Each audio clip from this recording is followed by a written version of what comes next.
la secundaria donde yo iba era una escuela católica, era de puras mujeres, y fuimos un día a misa. Durante esa misa, la persona que estaba sentada al lado mío no hizo la señal de la cruz, no hacía la señal de la cruz tampoco. Y es cuando me entero que ella es musulmana, así que a él le cayó eso muy fuerte y empezó a tener como ansiedad, un poco de depresión, quedó paralizado del cuello hacia abajo. Y por ese instante no pudo mover nada. Y puedo decir que desde el momento en que me puse ese velo hasta ahora ha sido una de las mejores decisiones que he tomado. Ya estaba hablando por teléfono con mi mamá y le pregunté sobre esos artículos de fe que tenemos, de creer en un solo Dios. Tienes que quitarte eso de la cabeza. Y yo le dije, espérate un momento, es parte de mi religión. As-salamu alaykum, hermana Alma Campos. Muchas gracias por aceptar nuestra invitación. Estamos muy contentos de tenerte con nosotros. Quiero empezar preguntando, ¿quién es Alma Campos? ¿Puedes hablarnos brevemente de tu vida? Assalamu alaikum. Mi nombre es Alma Campos. Soy nacida aquí en Chicago de padres mexicanos. Fui criada como católica y acepté el Islam hace unos 25 años. Soy la única hija, tengo 3 hermanos y sí, hemos vivido aquí toda la vida. ¿Y cómo fue tu vida con respecto a la fe? ¿En qué creías? Cuando era pequeña, mi familia era católica, nos creíamos dentro del catolicismo. No éramos muy practicantes, mi familia no era muy religiosa, pero sí éramos católicos. Como muchos mexicanos, crecimos creyendo que eso es parte de nuestra cultura. Así que es lo que me enseñaron y es lo que seguía. Pero muy interesantemente, desde muy pequeña, mis creencias no caían dentro de lo que es el catolicismo. Siempre he tenido esa creencia de un solo Dios. Siempre he cuestionado el concepto de la Trinidad y el concepto de cosas como el Papa o de tener confesiones y monjas y cosas así.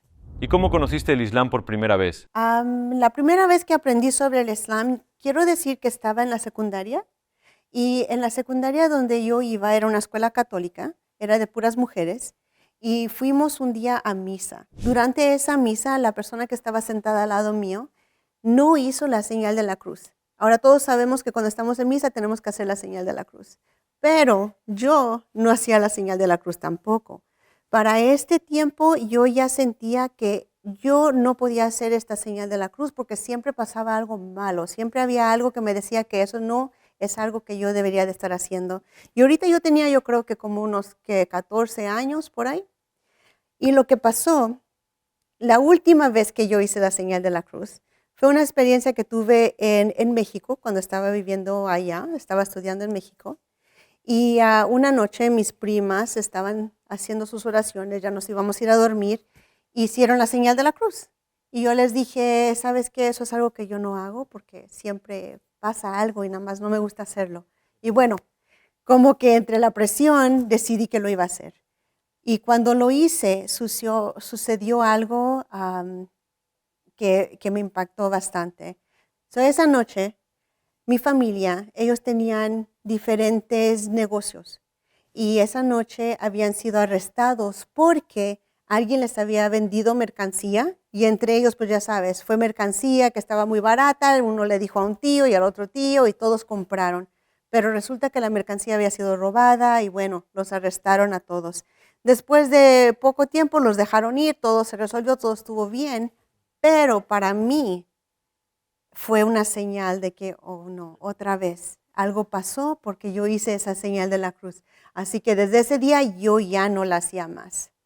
Bueno, ahora regresamos. Cuando estoy en la secundaria y esta muchacha al lado mío no hace la señal de la cruz, pues a mí me impactó. Y yo dije, ¿por qué? ¿Por qué no la está haciendo si es tan importante dentro de esa religión?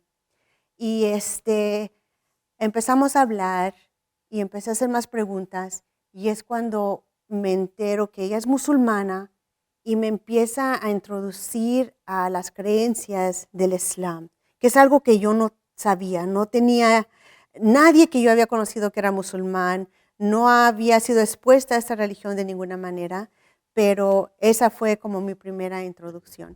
¿Y cómo fue tu vida con respecto a la fe? Mi aprendizaje hacia el Islam, podríamos decir que empezó ahí, porque cuando ella empezaba a hablar de conceptos como un solo Dios, de el profeta Jesús, que la paz esté con él, de varias cosas que me mencionaba sobre la religión musulmana, yo empezaba a sentir como, oh, esto es algo que yo he crecido creyendo o que yo he creído desde que era niña. ¿Right? Así que son conceptos que, aunque eran muy distintos y diferentes a la religión católica, eran conceptos que yo tenía como creencia desde pequeña. Y de ahí empecé más o menos como a investigar y cuestionar y tener estas conversaciones, y al pasar de tiempo uno empieza a vivir la vida, empiezas a olvidarte de esta religión y estás siguiendo una vida de cualquier joven. Pero lo que encontré es que a cada rato, después de poco tiempo, algo me regresaba a seguir estudiando esta religión. Y esto sucedió a veces 6 meses, a veces un año, sea lo que sea, pero regresaba y volvía a conectar a esta religión y tratar de entenderla un poquito más. El transcurso que me tomó a mí de aprender del Islam a tomar mi shahada fueron bastantes años. Y la realidad es que por mucho tiempo yo pensaba que esta religión era algo muy bonito, muy bello, algo que yo respetaba, pero que era de ellos. Y lo mío, siendo una persona mexicana, pues iba a ser el catolicismo, aunque no creía en eso. Una de las cosas que me impactó durante esas conversaciones con esta amiga era la manera que ella hablaba de ciertos profetas. En el catolicismo o en la Biblia podemos ver historias de profetas y muchas veces las historias, por lo menos conmigo, como que yo no estaba muy en acuerdo con la manera que se estaba dictando la vida de alguien que debe de ser un ejemplo para la humanidad. Y esta amiga mía, que es musulmana, ella hablaba de esos profetas de una manera muy diferente, muy respetuosa.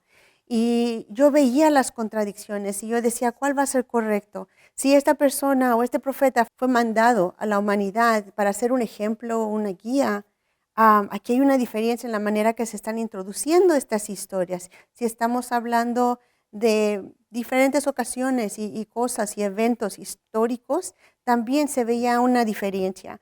Y podía ver que acá dentro del Islam yo iba, investigaba esos hechos y decía, wow, hasta la ciencia está comprobando que esto está en lo correcto. Y cuando veía o comparaba las cosas que estaba tratando de investigar dentro de la Biblia, se me hacía tan sorprendente que el saber cuántos años se tomó la Biblia en construirse. El concepto de la Trinidad, que fue agregado mucho después, que ahorita ya no existen muchas de las Biblias. Y varias cosas que yo decía, wow, esto, esta investigación me está diciendo que el Islam es lo correcto. Entonces, ¿qué fue lo principal que te convenció de que el Islam es la verdad? Yo sé que muchas personas cuando están estudiando el Islam llegan a un momento donde ellos mismos declaran, estoy lista o listo y quiero tomar esa shahada. Ya estoy en el momento apropiado donde sé que tengo que tomar esta decisión. Bueno, la realidad conmigo no fue así. Yo estuve estudiando esta religión y sin darme cuenta, el amor hacia esta religión y esta fe estaba creciendo dentro de mí. Yo estaba creyendo en todo lo que me estaban diciendo, yo estaba tratando de seguir mi vida y aplicando cosas que estaba aprendiendo, pero no estaba en mí o en mi cabeza el pensar que yo iba a ser musulmana. Eso no era un concepto que yo tenía, eso no me venía a la mente básicamente. Y lo que pasó es que un día decidí que iba a ir a la mezquita para ver si había algunas clases que estaban presentando. Y cuando fui, me encontré con un señor y me empezó a hacer unas preguntas, ¿crees en un solo Dios? ¿Crees en los libros, en los mensajeros y los artículos de fe que vienen dentro del Islam? Y mi respuesta era sí, yo creo en todo esto. Y entonces empecé a decirle, he estado ayunando ya por varios años. También ya dejé de comer puerco, también ya no consumo nada que tenga alcohol. O sea, yo ya estaba implementando muchas de estas prácticas religiosas en mi vida naturalmente, muy naturalmente. En ese momento ese Señor me dijo, si tú ya crees como musulmana, si tú ya crees en esto, entonces deberías de declarar tu shahada. Porque el no declarar tu shahada, estás negando la verdad. Y me di cuenta que, subhanallah, eso que yo iba a hacer, eso que me estaba diciendo, no tenía nada que ver con ninguna persona. Era simplemente yo testificándole a mi creador, hablando con mi creador, haciendo ese contrato con mi creador de que yo creo en él y que creo en lo que él ha mandado. Así que en ese momento decidí tomar mi shahada y mi vida cambió de una manera que nunca me hubiera imaginado. ¿Cómo reaccionaron tu familia y la gente del entorno? Después de haber tomado mi shahada, obviamente fue algo muy personal para mí. Yo entendí que eso era algo que yo tenía que hacer. Y para mí, ese proceso de mi salvación, mi conexión con Dios, era algo muy personal, que solamente iba a ser responsable yo con esas acciones y con lo que yo había hecho con mi creador, ¿verdad? Pero no le dije nada a mi familia y no le dije nada a nadie, básicamente, por bastante tiempo. La verdad, mi familia se enteró que era musulmana porque me vieron rezar y mi mamá fue la que le dijo a mi papá que era musulmana y de ahí empezaron varias conversaciones. La manera que ellos lo tomaron fue de buena manera, voy a decir. No creo que fue algo fácil, no creo que fue algo que no les sorprendió, no creo que fue algo que aceptaron así al 100% desde el inicio, pero sí me respetaron y sí respetaron mis decisiones. Y aunque no las entendían, todavía me dejaron navegar ese proceso de una manera donde yo me sentía en paz con ellos. O sea, no había problemas en la casa y esto y que lo que sea, lo que a veces pasa. No, con ellos nada de eso. ¿Encontraste alguna vez alguna dificultad a causa de llevar el hijab? El velo, el velo, wow, la importancia que el velo ha tenido en mi vida. Tú sabes, cuando tomé mi shahada, lo primero que dije es, puedo rezar, puedo ayunar, puedo hacer todo lo que quieran, pero no me mencionen el velo. No quiero que nadie me hable del velo, no quiero ver el velo, es algo que yo nunca, nunca voy a hacer. Y yo estaba muy firme en eso, o sea, es algo que yo honestamente rechazaba. Yo no quería ponerme el velo en la cabeza y no quería ni entender por qué. No quería ni estudiar el concepto del velo, que se me hacía algo tan extraño, tan lejano, tan diferente, algo también que me iba a excluir, yo creo, de la sociedad y de mi cultura. Tienes todos estos temores, pero esto es algo que te va a identificar a donde sea que estés como una persona musulmana. Yo creo que tenía todos estos miedos y yo decidí, es algo que no voy a hacer. Me tomó mucho tiempo, hasta que llegó un momento donde tuve que reflexionar y pensar, ¿por qué es que yo estoy rechazando esto tan fuertemente? Y es cuando me puse a estudiarlo un poco más. Y llegó un momento donde tuve que aceptar que esto es algo que Dios estaba pidiendo de mí. Y ahora que soy musulmana y decimos, escucho y obedezco, tal vez no lo entiendo completamente, tal vez no es algo que 100% quiera hacer, pero entendí que es algo que debería hacer porque va a ser bueno para mí. Y puedo decir que desde el momento en que me puse ese velo hasta ahora, ha sido una de las mejores decisiones que he tomado. Ha sido una protección para mí, para mi religión. Ha sido un ejemplo. Ha sido algo que me identifica como musulmana, no importa dónde esté. Es algo que le dice a la gente cómo puedes venir y conversar conmigo. Es algo que me recuerda quién soy yo y qué estoy representando. Y estoy representando al Islam. ¿No creciste mirando la estatua de María? Algo que pasó muy chistoso durante un viaje que fuimos a México. Fui con mi familia, mis papás, mis hijos, mi esposo, todos fuimos a visitar a México.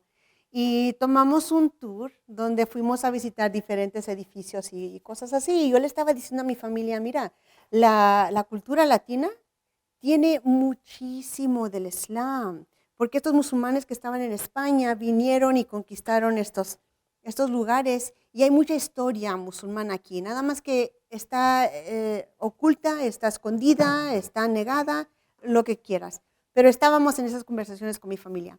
Bueno, llegamos a un edificio y era un edificio federal, me parece. Y el señor que estaba ahí me dijo, ¿sabes qué? No puedes entrar. Tienes que quitarte eso de la cabeza. Y yo le dije, espérate un momento, ¿cómo que me voy a quitar esto? Esto es parte de mi religión. Y él dijo, no, aquí no puede entrar la gente con algo en la cabeza, eso te lo tienes que quitar.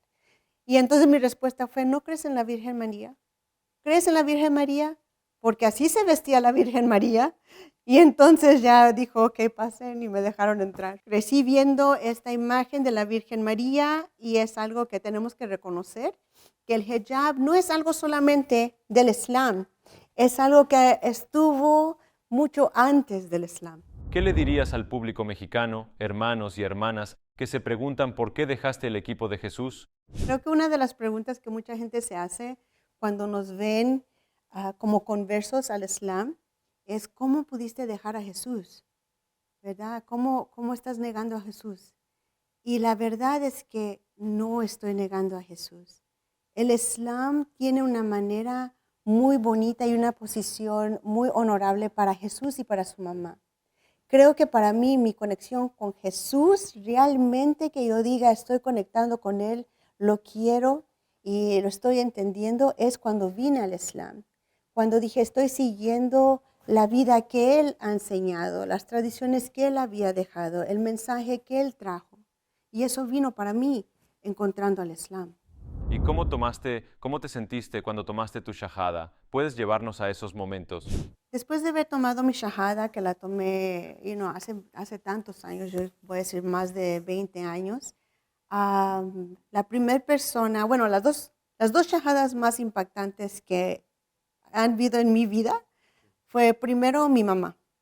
Mi mamá aceptó el Islam 10 años después de que yo hubiera aceptado el Islam.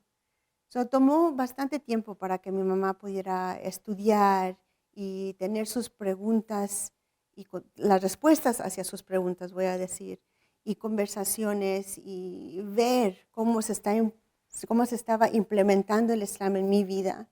Y fueron mis hijos realmente el amor hacia los nietos que dio fruto a conversaciones con mi mamá, que ella pudo aceptar y sentirse segura en hacer preguntas y aceptar las respuestas que venían y seguir investigando de ella misma y lo que sea. Y tomó 10 años y al final un día estaba hablando por teléfono con mi mamá y le pregunté sobre esos artículos de fe que tenemos, de creer en un solo Dios, creer en los profetas, creer en los libros.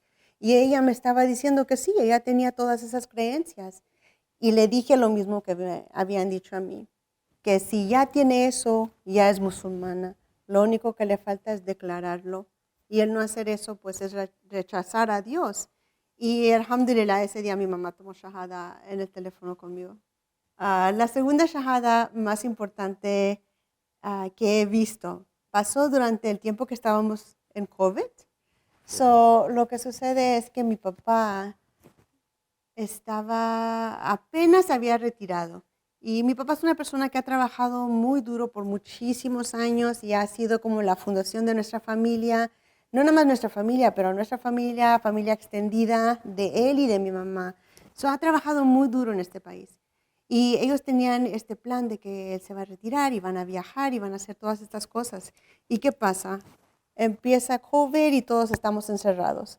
Así que a él le cayó eso muy fuerte y empezó a tener como ansiedad, un poco de depresión, que es muy, muy raro, porque mi papá no es de esta personalidad. Y durante ese tiempo resulta que mi mamá tuvo que viajar a México, porque mi abuelita y mi abuelito estaban muy enfermos, así que ella tuvo que irse. Y para entender, mis papás son muy cercanos, acaban de cumplir 50 años de casados y son una pareja ejemplar, son muy cercanos. Así que para mi papá, el que mi mamá no estuviera ahí fue muy difícil. Y tuvimos que tomar la decisión de decirle a mis hijos, diario alguien tiene que ir y compartir tiempo con abuelo, alguien se tiene que quedar a dormir, y etc. Él decía, pongan el Corán cuando nos vayamos a dormir. O déjenme saber si van a rezar. O a qué horas van a ir a rezar. Estaba teniendo estas preguntas. Y ahora tengo una hija con la que él tuvo unas conversaciones más a profundo sobre el Islam. ¿sí? No fue como mi mamá, que tuvieron conversaciones, pero los niños eran pequeños. Ahora mis hijos ya están más grandes. Y él estaba teniendo conversaciones que eran más, más fuertes, más delicadas. Am, y empezaban mi papá y mi hija en tener estas conversaciones. Y una vez mi hija llegó a la casa y me dice, ¿tú sabes qué, mamá? Ella tenía yo creo que como unos 15 años, 14 años. Y me dijo, yo estaba cuestionando mi fe y quería entender si soy musulmana porque así me criaste, porque así estudié en la escuela, pero estas conversaciones con mi abuelo me han hecho sentir que realmente esto es lo que yo creo, que esto siempre ha sido mi creencia. Eso fortaleció la creencia de mi hija teniendo estas conversaciones con mi papá. Bueno, pasa tiempo. So, alhamdulillah, eso ya es una misericordia para mí. Tú sabes, con una mamá de unos teenagers, de unos jóvenes, eso en sí fue casi un milagro, ¿no? Pero bueno, pasa tiempo y entonces es el invierno y como todos saben, aquí en Chicago el invierno está pesado.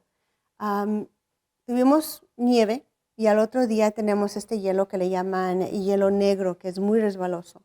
Bueno, mi papá sacó al perro a caminar y en lo que estaban caminando, él se cayó y tuvo este accidente donde quedó paralizado por un instante, y en un instante quedó paralizado del cuello hacia abajo y por ese instante no pudo mover nada. Afortunadamente los vecinos vinieron y todo pasó, lo tuvieron que llevar a emergencia. Después de eso que fue a las emergencias nos dimos cuenta que se había fracturado algo en el cuello y necesitaba cirugía o podía quedar paralizado. Y en sí ya había quedado paralizado por un breve instante cuando se cayó. Pues eso nos espantó a todos. Yo creo que todos nos sentimos como que nunca habíamos tenido una situación así en la familia y nos dio mucho miedo. Eso hizo que tuviera una conversación con mi papá, donde tuve que decirle que él ha estado estudiando el Islam. Él tiene estos conceptos, ya estas creencias ya están en él, porque ya le había preguntado varias veces y yo sabía lo que él creía y que caía dentro del Islam. Lo que lo estaba deteniendo a él era su cultura mexicana, que él sentía, me voy a volver musulmán y ya no voy a ser mexicano. Y era una cosa de explicarle, siempre vas a ser mexicano, no vas a dejar de ser mexicano por ser un musulmán. Y le tuve que recordar que a veces Dios nos da estos empujoncitos para recordarnos, para guiarnos. Y este empujoncito fue un poquito más fuerte, pero pudo ver la posibilidad de que no se levantara, pudo ver la posibilidad de que eso hubiera sido el último día y que nadie quiere dejar esta vida sin declarar esa shahada. Y ahí lo dejamos. Muy bien, mi papá se quedó con esa información, no me dijo mucho y colgamos el teléfono. Al otro día, mi mamá me manda un mensaje cuando estaba en el trabajo y me dijo, dile a los niños, a mis hijos y a mí, que vayamos a la casa, creo que era como las 5, a la hora de cenar, porque tu papá quiere tomar shahada. Ahora, yo quedé como que, wow, ¿qué pasó? Porque este es un hombre que hasta este momento siempre había dicho, no voy a cambiar quién soy, así me voy a morir, no traten de cambiarme porque nunca va a pasar. Y ahora ya está listo para tomar su shahada.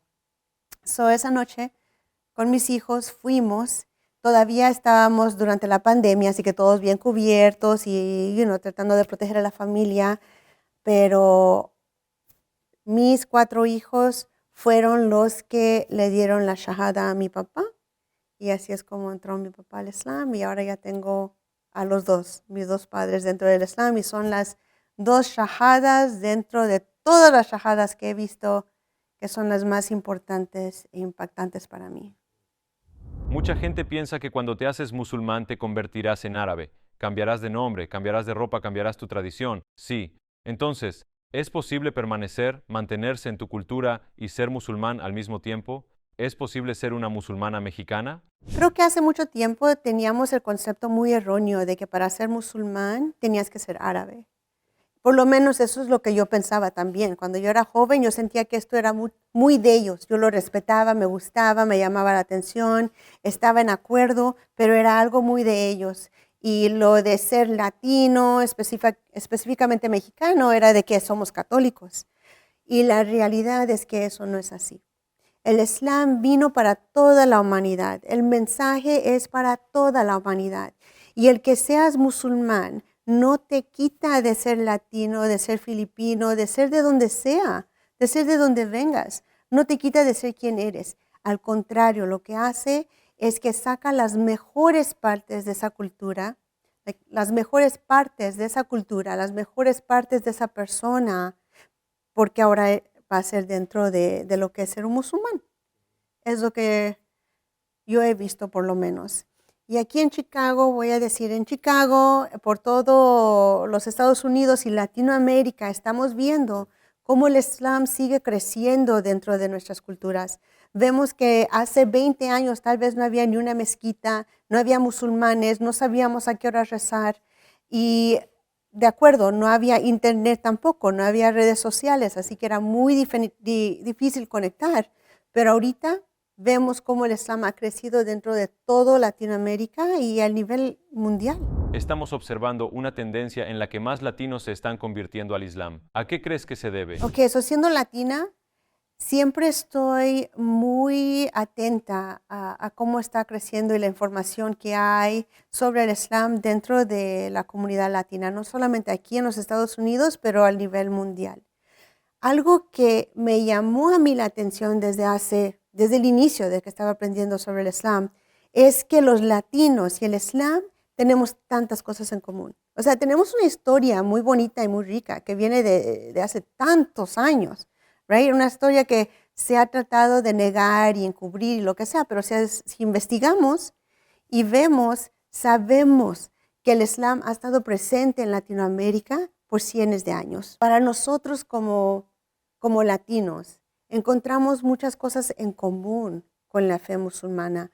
Nuestro respeto a los padres, la comunidad, las interacciones o las conexiones familiares, siendo tantas cosas, no las puedo ni nombrar ahorita, pero hay tanto que tenemos en común como cultura latina y la religión musulmana. Y podría decir también una cosa, cuando vemos la historia del Islam en Latinoamérica, hay una conexión muy fuerte en nuestro lenguaje.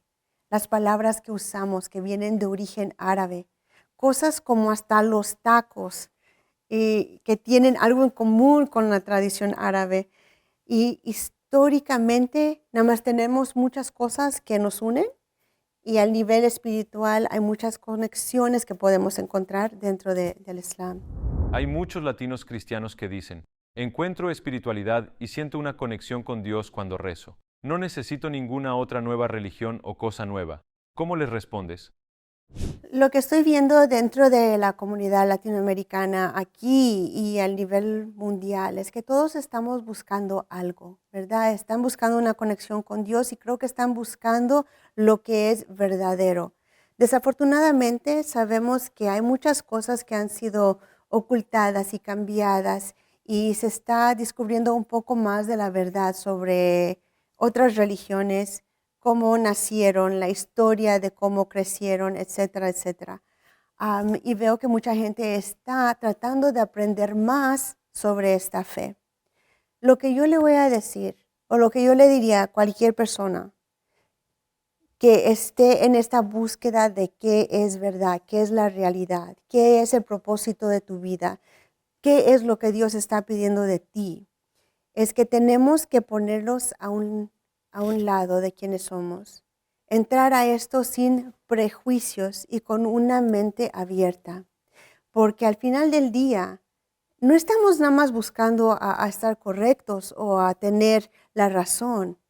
Esto es una cosa que es salvación, right? La cuestión aquí es tu salvación. Es algo muy importante. Y si tienes eso presente y les estamos pidiendo a Dios que por favor nos guíe por lo que es correcto, que nos enseñe lo que es correcto, que nos abra el corazón y la mente hacia lo que es correcto, sea lo que sea, tenemos que estar en paz si es algo contrario a lo que sabemos o algo contrario a lo que pensamos que es lo correcto en este momento. ¿Crees que esta religión devalúa a la mujer? Una de las preguntas que a veces me hacen después de haber aceptado el Islam y a veces nos ven así todas cubiertas y piensan que uno es así bien sumiso, que esta religión tiene a la mujer muy oprimida y esto y que el otro, ¿no? Les puedo decir que eso está totalmente erróneo. Está totalmente erróneo. Y no voy a negar que tal vez en algún momento yo también tenía esas dudas, tenía esas preguntas o esos conceptos erróneos, ¿verdad? Pero rápidamente descubrí que eso no es así. El Islam nos ha dado unas libertades que este país de Estados Unidos apenas nos está dando. La libertad de poder tener tus propiedades, tu propio dinero, de poder ejercerte, de poder tener una carrera, de poder educarte. Estas cosas nos las dio Islam hace cuántos años y apenas lo estamos descubriendo en este país. Creo que lo que debemos de entender es que cuando vemos realmente la posición de la mujer tiene un lugar muy honrado dentro del Islam. ¿Sí? La mujer es muy importante dentro del Islam. Eso es para todos los niveles. Si estás hablando del marido, del padre, del hijo, todos deben de respetar a la mujer. Otras cosas que encontré dentro del Islam que me sorprendieron fueron como el concepto del divorcio. Como cristiano o católico, el concepto de divorcio no existe, pero dentro del Islam le da el derecho a la mujer de ser la persona que se puede divorciar del hombre, si ve que esa situación no es buena para ellos. Por último, si hay alguien en el público que te está viendo en este momento y el Islam entró en su corazón, pero tiene miedo de la reacción de su familia, ¿qué te gustaría decirle a esa persona? Le quiero decir a toda mi gente que está ahí afuera, que está considerando el Islam, yo sé que muchos están estudiando esta religión, yo sé que muchos creen en esta religión y están convencidos que esta es la verdad y saben que deberían de estar tomando su shahada, pero a veces las cosas de este mundo, que puede ser tu empleo, tu familia, tus amistades, te van a detener a no tomar ese paso por miedo. Yo quisiera decirles que yo también estuve en esa situación. Y cuando uno ya sabe y ya crees, tienes que recordar que esto es solamente entre tú y tu Creador. El tomar la shahada no se significa que vas a tener que ir y decirle a todo el mundo y empezar a defender el Islam como si nada. No, a veces puedes tomar esa shahada y tú quedarte con esa información hasta que tú puedas encontrar la fuerza, tú te asegures en ti mismo, tú tengas el conocimiento que necesitas y tú te sientas cómodo en poder compartir con la gente. Pero, repito, si estás en ese lugar donde quieres tomar esa shahada y tienes estos temores, mi consejo sería: toma la shahada. No sabes las cosas que puedan cambiar en tu vida. Y si no puedes decirle a nadie, no hay problema. Es ok.